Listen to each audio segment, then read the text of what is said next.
ಬಾರಿಯ ಲೋಕಸಭಾ ಚುನಾವಣೆಯಲ್ಲಿ ಬಿಜೆಪಿ ಪಕ್ಷದಿಂದ ಕಳೆದ ವಿಧಾನಸಭಾ ಚುನಾವಣೆಯಲ್ಲಿ ಸ್ಪರ್ಧೆ ಮಾಡಿ ಸೋತಿದ್ದಂಥ ವ್ಯಕ್ತಿಗಳಿಗೆ ಟಿಕೆಟನ್ನು ಕೊಟ್ಟಿದ್ದರು. ಆಗಲೇ ಅಪಸ್ವರ ಶುರುವಾಗಿತ್ತು.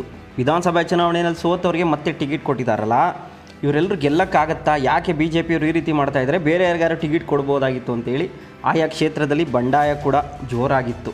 ಆದರೂ ಬಿ ಜೆ ಪಿ ವರಿಷ್ಠರು ವಿಧಾನಸಭಾ ಚುನಾವಣೆಯಲ್ಲಿ ಯಾರ್ಯಾರು ಸೋತಿದ್ರೋ ಅವರಿಗೆ ಲೋಕಸಭಾ ಚುನಾವಣೆಗೆ ಟಿಕೆಟನ್ನು ಕೊಟ್ಟರು. ಅದರಲ್ಲಿ ಪ್ರಮುಖವಾಗಿ ಟಿಕೆಟ್ ಗಿಟ್ಟಿಸ್ಕೊಂಡವರು ಅಂದರೆ ಮಾಜಿ ಸಚಿವ ಶ್ರೀರಾಮುಲು, ವಿ ಸೋಮಣ್ಣ, ವಿಶ್ವೇಶ್ವರ ಹೆಗಡೆ ಕಾಗೇರಿ ಮತ್ತು ಜಗದೀಶ್ ಶೆಟ್ಟರ್. ಅವರು ಕಳೆದ ವಿಧಾನಸಭಾ ಚುನಾವಣೆಯಲ್ಲಿ ಬಿ ಜೆ ಪಿಯಿಂದ ಸ್ಪರ್ಧೆ ಮಾಡಲಿಲ್ಲ, ಕಾಂಗ್ರೆಸ್ನಿಂದ ಸ್ಪರ್ಧೆ ಮಾಡಿದರು. ಆದರೂ ಅವರು ಕಾಂಗ್ರೆಸ್ನಿಂದ ಸ್ಪರ್ಧೆ ಮಾಡಿ ಸೋತಿದ್ದರು. ಅವ್ರಿಗೂ ಕೂಡ ಬಿ ಜೆ ಪಿಯವರಿಷ್ಟು ಟಿಕೆಟ್ ಕೊಟ್ಟರು. ಈ ನಾಲ್ವರಿಗೆ ಟಿಕೆಟ್ ಕೊಟ್ಟಾಗಲೇ ಆಯಾ ಕ್ಷೇತ್ರದಲ್ಲಿ ಬಂಡಾಯ ಶುರುವಾಗಿತ್ತು, ಭಿನ್ನಮತ ಸ್ಫೋಟವಾಯಿತು. ಯಾಕೆ ಟಿಕೆಟ್ ಕೊಡಬೇಕು, ಇವರಿಗೆ ಸೋತಿದ್ರು ವಿಧಾನಸಭಾ ಚುನಾವಣೆಯಲ್ಲಿ, ಮತ್ತೆ ಯಾಕೆ ಟಿಕೆಟ್ ಕೊಡ್ತಾಯಿದ್ರ ಅಂತ ಪಕ್ಷದ ಹಲವು ನಾಯಕರು ಬೇರೆಯವರು ಟಿಕೆಟ್ ಕೊಡಿ ಅನ್ನೋ ಒತ್ತಡವನ್ನು ಕೂಡ ಹಾಕಿದ್ರು. ಆದರೆ ಕಡೆಗೆ ಇವರು 4 ಜನಕ್ಕೂ ಟಿಕೆಟ್ ಸಿಕ್ಕಿದೆ.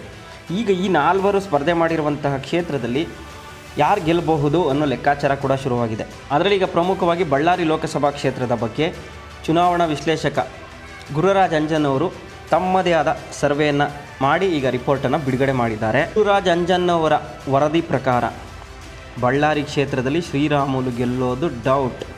ಆ ಕ್ಷೇತ್ರದಲ್ಲಿ ಕಾಂಗ್ರೆಸ್ ಭರ್ಜರಿ ಮುನ್ನಡೆಯನ್ನು ಕಾಯ್ದುಕೊಂಡಿದೆ ಅನ್ನೋ ಒಂದು ವಿಚಾರವನ್ನು ಹೇಳ್ತಾ ಇದ್ದಾರೆ. As per our ground zero post poll survey, ಶ್ರೀರಾಮುಲು's career will be finished in this Karnataka. Congress has received clear lead in our revise data ಅಂತೇಳಿ ಗುರುರಾಜ್ ಅಂಜನ್ ಅವರು ಸುಳಿವನ್ನು ಕೊಡ್ತಾ ಇದ್ದಾರೆ. ಈ ಚುನಾವಣೆಯಲ್ಲಿ ಶ್ರೀರಾಮುಲು ಅವರ ರಾಜಕೀಯ ಜೀವನ ಅಂತ್ಯವಾಗುತ್ತಾ?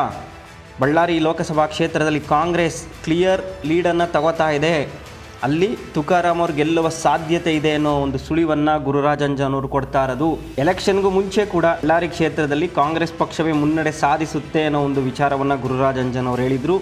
ಈಗ ಅವರು ರಿವೈಸ್ ಡೇಟಾವನ್ನು ಕೊಟ್ಟಿದ್ದಾರೆ. ಆ ಡೇಟಾ ಪ್ರಕಾರ ಬಳ್ಳಾರಿ ಲೋಕಸಭಾ ಕ್ಷೇತ್ರದಲ್ಲಿ ಶ್ರೀರಾಮುಲು ಅವರು ಗೆಲ್ಲೋದು ಕಷ್ಟ.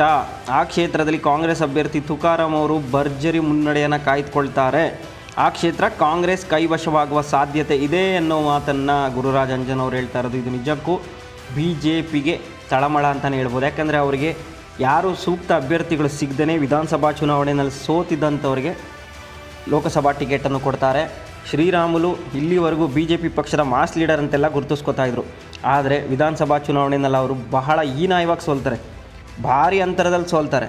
ಅಲ್ಲಿಗೆ ಅವರ ಜನಪ್ರಿಯತೆ ಕಮ್ಮಿ ಆಗಿದೆ ಅನ್ನೋದು ಕನ್ಫರ್ಮ್ ಆಗಿತ್ತು. ಈಗ ಮತ್ತೆ ಲೋಕಸಭಾ ಚುನಾವಣೆಯಲ್ಲೂ ಅವರೇನಾದರೂ ಒಂದು ವೇಳೆ ಸೋತ್ರೆ ಅವರ ರಾಜಕೀಯ ಜೀವನಕ್ಕೆ ದೊಡ್ಡ ಹೊಡೆತ ಬೀಳತ್ತೆ.